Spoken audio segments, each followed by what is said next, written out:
Thank you very much. Next speaker, please. Thank you, Madam Chair and board members. Ian Kysel of the ACLU in favor of the motion. I want to begin with a quote of a youth detained at Camp Jarvis about being pepper sprayed.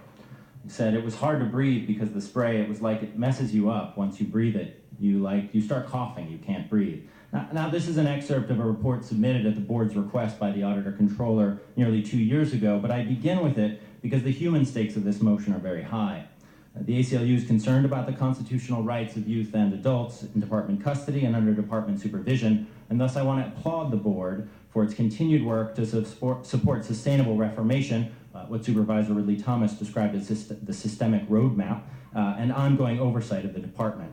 I also want to recognize progress and underscore our view that positive measures have been taken by the current department, as Supervisor Solis described this progress, and the board in recent years, and it will be enhanced by this motion, what Chief McDonald called an alignment of views. The work mandated by the proposed motion will ensure that benefits of these positive measures and of reformation and oversight will be felt for many years to come, and even beyond the tenure of the current leadership of the department and the board. And while we support the motion, it's just the beginning.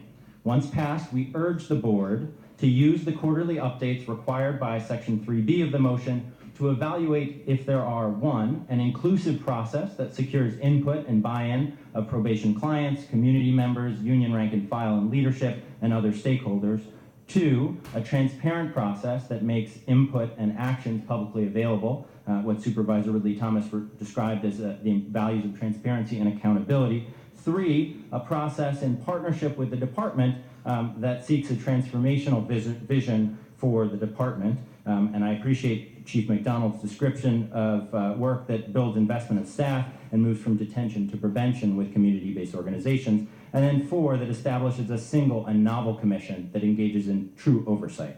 Those affected by this department deserve an LA model, probation department and oversight commission, and the ACLU will monitor and support the implementation of this. Thank you very much. Next speaker, please. Good morning.